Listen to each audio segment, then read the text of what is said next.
Good morning, everyone. This is a paper on posterior segment manifestations of rhinoorbital cerebral mucormycosis. ROCM is an uncommon, acute, and aggressive fungal infection with high mortality and morbidity, with a predilection for immunosuppressed individuals.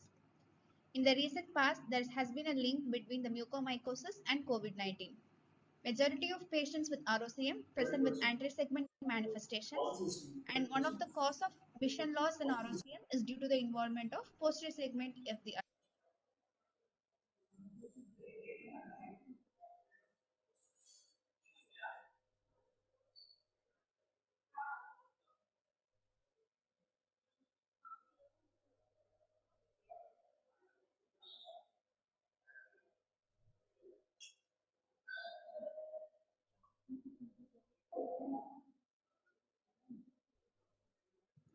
Good morning, everyone. This is a paper on posterior segment manifestations of rhinoorbital cerebral mucormycosis. ROCM is an uncommon, acute, and aggressive fungal infection with high mortality and morbidity, with a predilection for immunosuppressed individuals. In the recent past, there has been a link between the mucormycosis and COVID-19. Majority of patients with ROCM present with anterior segment manifestations, and one of the cause of vision loss in ROCM is due to the involvement of posterior segment of the eye. This study aims in assessing the posterior segment manifestations in ROCM. The aim is to study the posterior segment manifestations patients with invasive ROCM presenting to a tertiary care center, and the objectives are to find the incidence of patients with posterior segment manifestations in ROCM, and to find the common posterior segment manifestation, and to list the other manifestation affecting the posterior segment in ROCM. This is a hospital-based cross-sectional observational study conducted from April 2021 to August 2021 in the departments of ophthalmology and ENT, SVRGGH Tirupati. All patients who were clinically and radiologically diagnosed with ROCM were included in the study and were staged according to the staging system by Honavar et al. A detailed history and examination were done, and data was collected in a standardized form of posterior segment manifestations were noted. In our study, 225 patients diagnosed as ROCM were included, and majority of the cases were in the age group of 50 to 60 years, and the mean age was 48.5 years. There was a male predilection with 159 patients, and 72% of our study population were diabetics, either newly diagnosed or previously diagnosed. Ocular and orbital involvement was present in stage 3 and stage 4 of ROCM. A total of 139 patients were in stage 3 and 4 in this study, but a case of stage 4 ROCM had cerebral involvement without orbital involvement. So, 138 patients had orbital involvement who were in stage 3 and 4. Out of the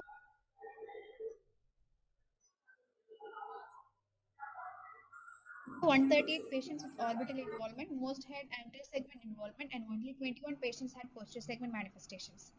Out of 225 patients with ROCM in this study, 21 patients had posterior segment involvement, that is 9.33%, who were found in the stages of 3C, 4A, and 4B.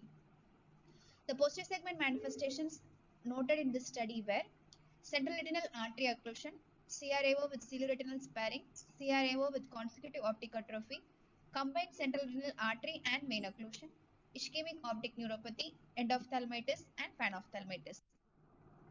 This is a fundus photograph of a patient with central retinal artery occlusion with cherry red spot. This is a fundus photograph of a patient with consecutive optic atrophy post central retinal artery occlusion. This is a fundus photo of a patient with central retinal artery occlusion with cilioretinal sparing. This is a fundus photo showing and as a photograph of a patient and a scan with endophthalmitis. This is a clinical picture of a patient with panophthalmitis. So in this study, patients presented with varied posterior segment manifestations in ROCM, and majority of the patients had central retinal artery occlusion, and the other manifestations noted were central retinal artery occlusion with consecutive optic atrophy, CRAO with cilioretinal artery sparing, combined CRAO and CRVO was noted in one patient, An ischemic optic neuropathy was noted in 2 patients, and one had endophthalmitis and one had panophthalmitis. CRAO is a rare complication of ROCM, and it is caused because of the necrotizing vasculitis and secondary thrombosis of the vessel lumen. CREO is because of the procoagulant state in COVID-19 and because of the intermittent hypoxia state, which triggers the extrinsic coagulation cascade. Combined retinal artery and vein revision and endophthalmitis has also been reported in ROCM. So, to conclude, the posterior segment manifestations of ROCM are varied and should be diagnosed earlier so that appropriate treatment can be administered at the earliest and progression of the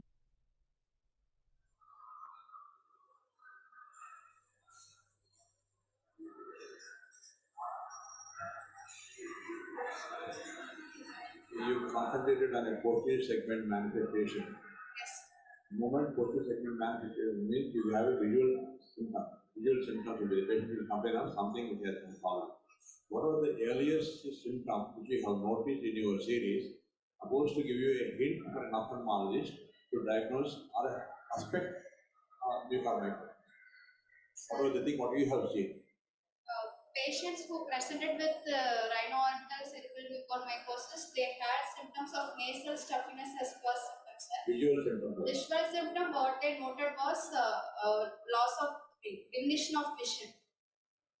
That has led to what is the first diagnosis you had? Is it the retinal problem? Is it the optical problem? Diminution of vision, which was mostly anterior segment involvements.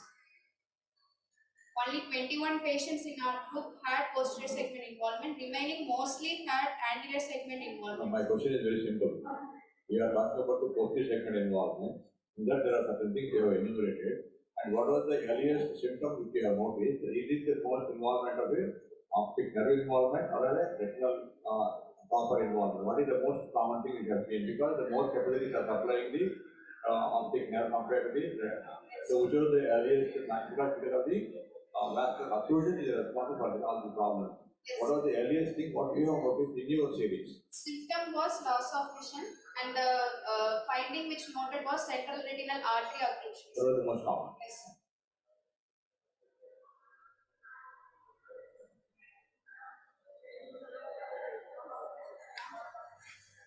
Follow up for the patients. Any of your patients that after noting all these symptoms, do you have any patients with NVG? With Neovascular glaucoma? most of the patients presented with PL negative, ma'am. Only the patient with ciliaretinal sparing had 612 vision. And mostly we had given liposomal amphotericin 5 to 10 mg and tram 5 doses with the sinus surgery, ma'am. And after that, they didn't develop neovascular glaucoma. One patient with panophthalmitis ended up underwent orbital excenteration. And the endophthalmitis case, we gave intravitreal amphotericin B, ma'am. No patient had NVG. All these patients have followed up for how many days? Ma'am, they are still on follow-up, ma'am. We have given intravitreal, IV amphotericin for 4 weeks for them, and still now they are on oral postponement. The study is from For 3 months we had studied, but still they are on follow-up. no other cases that developed any NVG, any neovascular. No. CRAO cases, they didn't develop. CRAO cases, they went for optic atrophy, constitutive optic atrophy. Combined case also, combined CRAO with VIVO also went for optic atrophy, but didn't develop neovascular glaucoma.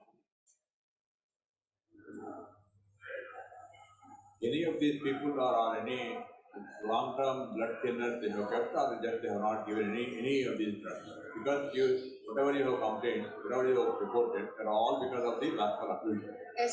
Suppose we are talking about only one eye. Yes. What about the other eye? Because we have to protect the other eye.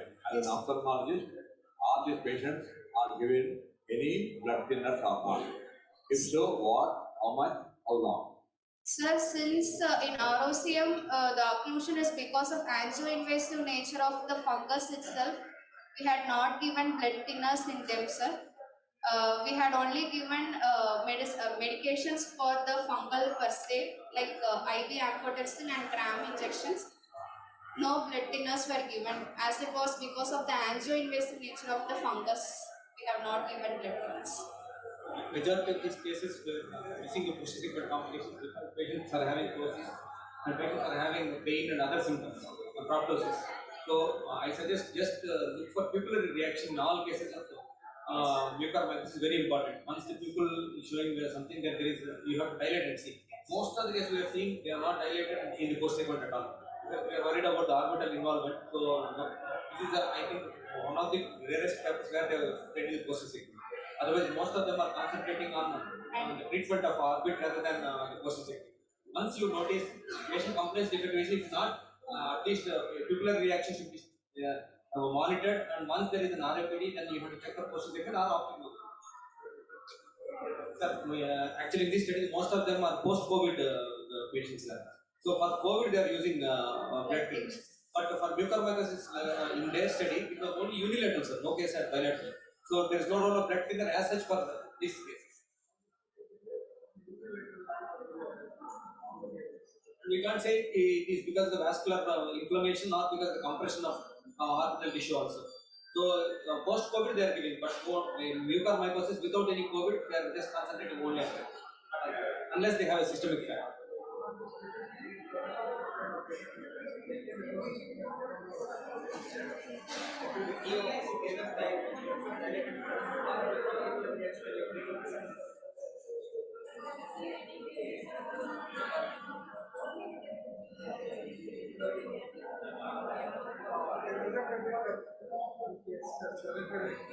Cilio-retinal sparing, one case was there, no?